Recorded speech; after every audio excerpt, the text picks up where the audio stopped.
이렇게 이제 땅이 만들어지게 되면 이제 파종을 하게 됩니다. 파종은 종자를 전처리하는 과정, 그리고 파종 시기를 설정을 하고 또 파종 방법을 결정을 해가지고 파종을 하게 됩니다.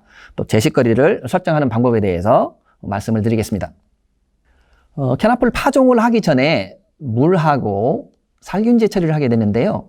깨끗한 물에 한 12시간 정도 담궜다가 습기를 제거한 후에 티람이라고 하는 살균제를 고루 묻혀가지고 말린 후에 파종을 하게 되면 발화율이 67% 정도가 향상이 됩니다. 그림에서 보시다시피 윗부분이 프라이밍 처리를 하지 않은 것인데요. 곰팡이가 잔뜩 쓸어 있는 것을 볼 수가 있고요. 프라이밍 처리를 하게 되면 밑에 쪽 라인이 되겠습니다만 곰팡이라든가 이런 부분이 발생하는 것이 굉장히 적어지고 하는 부분이 확인을 할 수가 있습니다. 따라서 땅 속에서도 곰팡이 부분에 의한 피해 부분을 막기 위해서 프라이밍 처리를 하는 것이 파종할 때 발화율을 높인다거나 또는 그 종자에 썩는 것을 방지하는 데 굉장히 유리하게 작용을 할 수가 있습니다. 그 다음에 캐나프 파종 시기를 설정하는 것이 되겠는데요. 캐나프는 종자가 보통 땅 온도, 지중 온도가 12도씨 이상이 됐을 경우에 최적 발화 온도가 이루어집니다.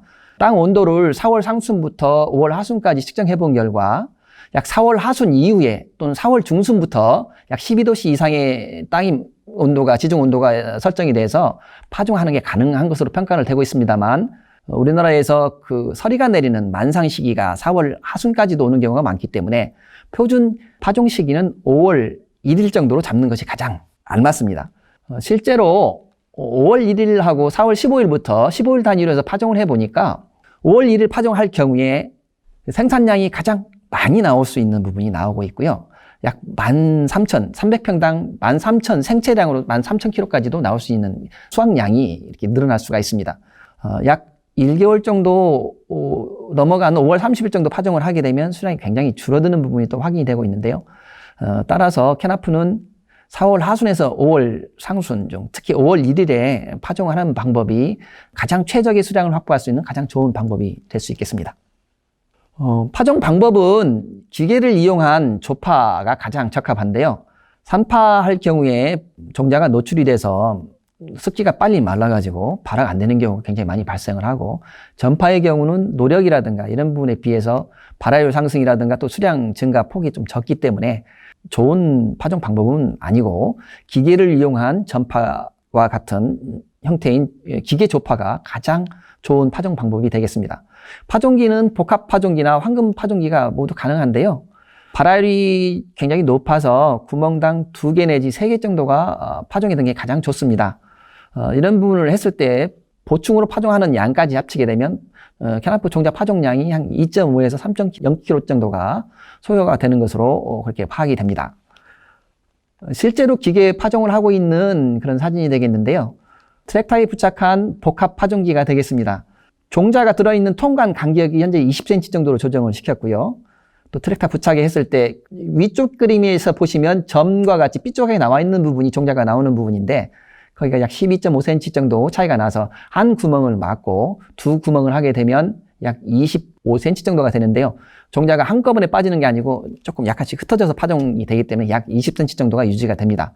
중요한 부분은 파종기의 구멍을 가장 최소로 하는 것이 굉장히 중요한데요. 왜 그러냐면 종자 크기가 좀 큰 편은 아니라서 구멍 하나에서 많은 종자가 나가게 되면 한 구멍에서 발화되는 식물체가 많아져서 생육이 굉장히 불리해지고 또 수량이 굉장히 줄어드는 그런 단점이 나오게 됩니다. 따라서 구멍 크기를, 종자가 나오는 구멍 크기를 최소화해서 파종량이 한 2개 내지 3개 정도가 파종이 될 수 있도록 조정하는 것이 파종하는 부분에 있어서는, 특히 기계 파종을 하는 데 있어서는 굉장히 중요한 포인트가 되겠습니다.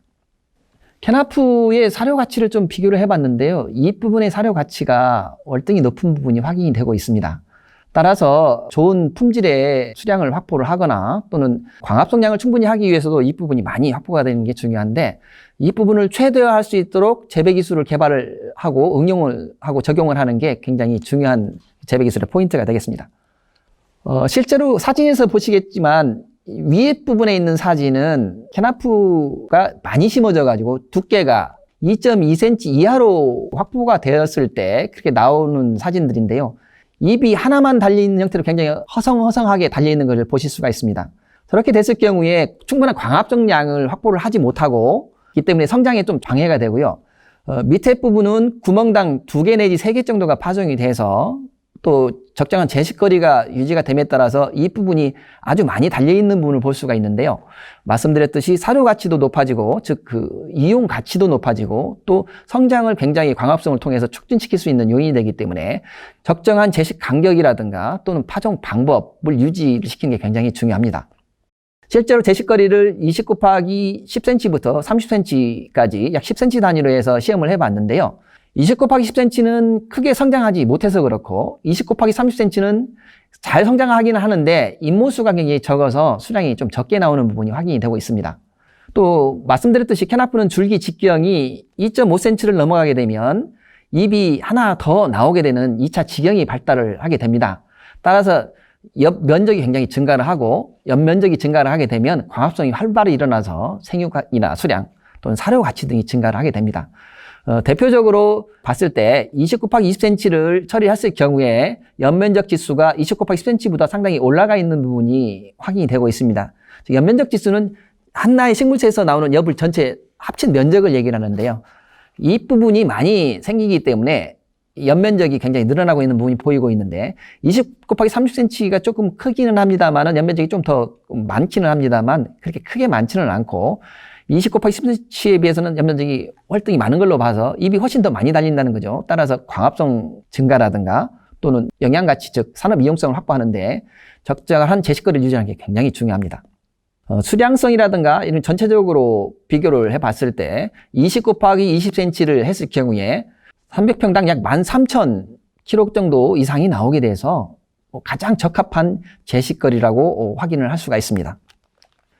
아까 똑같은 사진이 되겠는데요. 말씀드렸듯이 통간 간격을 20cm로 유지를 하고 통 내에서 종자를 파종하는 저 구멍 부분을 한 구멍을 띄고 하게 되면 약 25cm로 해서 줄간 됐을 경우에 20cm 정도가 유지가 되기 때문에 이런 형태로 유지를 해서 기계 파종을 하게 되면 말씀드렸던 제식거리 20 곱하기 20cm를 유지시킬 수가 있습니다.